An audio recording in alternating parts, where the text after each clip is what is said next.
Hi guys, good morning. This is Dan. Welcome to Engelgeist. For those of you that are new, welcome to the channel. For those of you that are returning, welcome back. For those of you that support me on Patreon, thank you so very much for your subscriptions. I greatly appreciate them. This is a daily forecast for all signs. It is created originally for, what day is it? Oh my God, it's July 1st. No, it's June 1st. Sorry. It's June 1st, for Wednesday, June 1st. So it's originally created for that date, but it's also open to anybody whenever they see it. So if you're seeing it on a different date, don't worry. You don't need to turn it off. If it still makes sense and it resonates with you, please utilize the reading to support you in whatever decisions you may be making. Remember that you are 100% responsible for decisions that you make. Never allow my readings to make the decisions for you. If you're new, please check out the drop-down menu under any of the daily readings. It helps you to understand kind of just housekeeping stuff, how to get a hold of me if you want a private reading, how to follow me on social media, and just, things I want you to think about when you're watching the channel.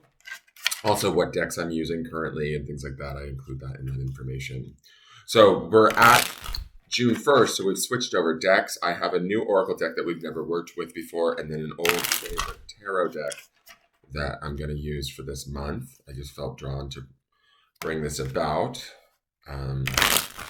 So we're going to see how these two blend together because I've just opened this Oracle deck this morning. I have no idea what's going to come out.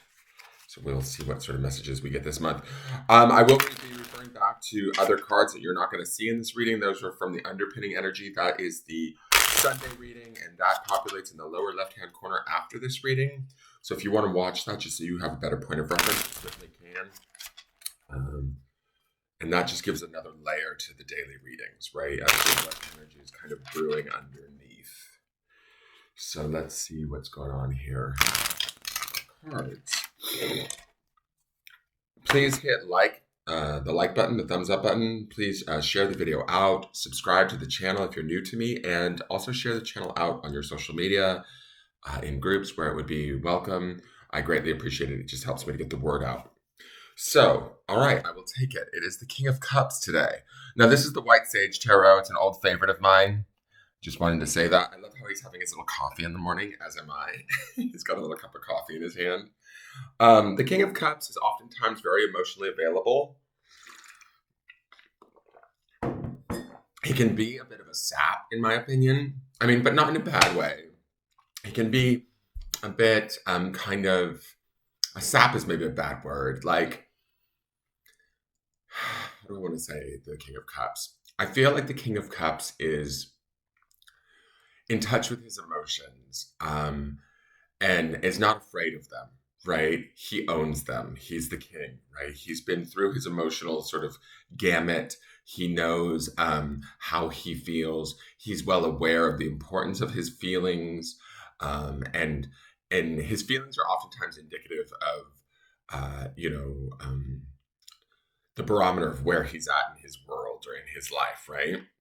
I love that he's floating this otter, right, which tend to be playful, fun animals, but he's floating on his back, right, where he's sort of vulnerable and at ease, and he's having his cup of coffee and he's looking us dead in the face, which to me says we may want to be like in the present moment, looking at how we're feeling about a certain situation right now.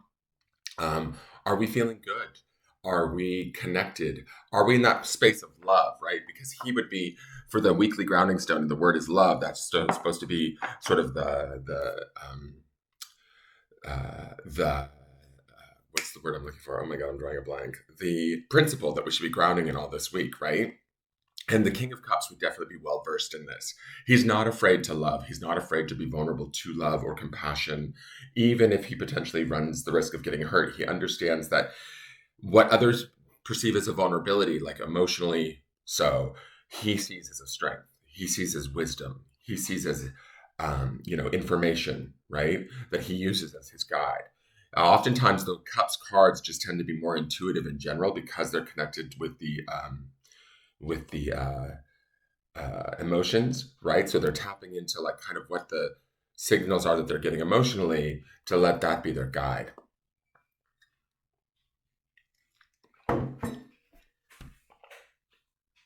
Sorry, I'm taking a sip of my coffee. So I feel like paying close attention to what we're feeling right now would be very important. The other thing I want to say is from the weekly reading, right? Oh, these cards are stiff. New deck. Um, from the weekly reading on Sunday, underpinning this is the King of Pentacles. So we have two kings at work today, and they're complementary. We have the King of Creation, right, which is the King of Pentacles, but we also have the King of Cups, which is the King of Feeling. And it's sort of like that question, which came first, the chicken or the egg? We don't necessarily know which one's going to lead here. Is it going to be the King of Pentacles or the King of Cups? But either way, they're very much intertwined. They both have king energy, right? And they both have that idea of, which is masterful, and it's educated, it's aware, it's wisdom. There's wisdom in these two cards that we should have about how to go about creating what it is that we feel, right? Or how we feel about something. Is that something that we really want to create, right? And I think that's the dead face look of this otter at us. He's staring us dead in the face going, okay, this is how you feel. Remember from the Sunday reading, I feel like there's a truth that's kind of coming to us this week that we need to address somewhat head on and look at how we connect to it, how we feel about it emotionally. The King of Cups will guide us through those emotional feels. If they feel scary or negative or worrisome, if they feel buoyant and they're based in love and joy, then, all the more to be at ease and like lay on your back like this otter and just cruise through the day, right? Being supported by the King of Pentacles, which tells us that whatever we're feeling, kind of we're going to be creating at some level. And to be aware of that and to be almost masterful with that, right? So checking your emotions, making sure that they feel good, making sure that they're balanced in love, all of that sort of stuff should be at hand today for us as we move through the day and in the middle of this week and create, what's the word, like the avenues or the opportunities that we desire, right? And we'll know how we desire them through our emotional connection to them. Does that make sense? I think that makes sense. So let's go to the new Oracle deck. So I'm using the Spirit Animal Oracle by Colette Reid. And the book seems really chunky, so I don't know how long these stories are going to be, but we'll see. Let's see what Spirit Animal. And I thought these would pair nicely because there's such an animal reference to the White Sage Tarot. There's going to be a little bit of size difference in the cards, but I've had this deck for a long time sitting in plastic on my shelf, so it was time that I cracked it open. So our animal spirit for the day is Elephant Spirit. Card number 25, which would be a 7, learn from the past. I love that his third eye is lit up right there, and his ears are wide open, like he's hearing, he's listening, he's paying attention, almost telepathically in a way, picking up signals, similar to how the King of Cups would, right? 7s are about change. We did see that 7 of Swords, and yesterday in the Klimt deck, we had the 7 of Wands. So there is a sort of like 7 vibe going on of this idea of striving towards more balance. And we might be, because balance falls in the 8, the card number, or the number 8, which follows the 7. So we may be trying to smooth out the creases, smooth out the edges by checking our emotions and how we feel about a situation. It's not worth getting too tied up about. It's kind of the ease that I get from the King of Cups. But there might be some of you fretting because there was a bit of a fret face on that King of Pentacles. Elephant Spirit says, learn from the past. It's like learn from the past, but don't live in the past, right? So in essence, if we're learning from the past, try not to get stuck in the resentment, the sadness, the bewilderment, whatever it might be that you're feeling, right? In situations from the past, treatment from others, whatever it is that you're looking at. Learn from it, transform it, and move on is kind of the feeling that I'm getting from all of this. Let me read Elephant Spirit to you. Give me one moment.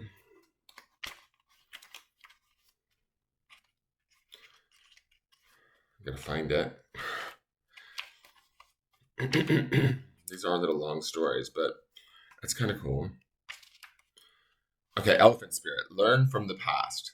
The Oracle message is, although we often wish we could leave the past behind, Elephant Spirit reminds us that reminds us that memory matters. We must respect the wisdom of the elders who hand down to us traditions they have shaped to express our connection to each other and respect for the community. What has come before informs what we are experiencing today, and we must never forget our legacy of strength and dignity. Elephant Spirit appears with the message that we are to acknowledge that which came before and learn from it. One moment, guys. The dogs are being very, very quiet. I'm going to put this on a pause and make sure that they're not into something. I'll be right back. And of course, they were outside eating cat poop. Okay. So, where was I? All of us are memory-based creatures, and we must revisit the past to understand where we are and where we are going. The stories of events you experience, the stories in our collective memory, and the stories of relationships you have had can be told many ways. What story will you tell? Elephant Spirit is here to encourage you to make it one that stirs in you a sense of power and dignity. That would be the King energy that we're experiencing from both the King of Pentacles and the King of Cups. For you have honored yourself by choosing to learn from your past. Spirit rejoices at your willingness to learn and grow. The protection messages: are you feeling uncomfortable with a tradition, custom, or familiar behavior that no longer fits who you are? Do you wish the past could be erased so it could no longer cause you a moment's pain? Elephant Spirit is here to encourage you to write a different story and alter the traditions in ways that acknowledge that we all evolve for transformation is in our nature. Elephant Spirit calls you to not be selective in your memory, because ignoring the good or the bad will prevent you from growing your wisdom and strength. Build on the best of the past, learn from the worst, and walk into the future with dignity, accompanied by Elephant Spirit, who remembers the truth and honors your strength and wisdom. So that is absolutely beautiful. Let's go to the grounding stone.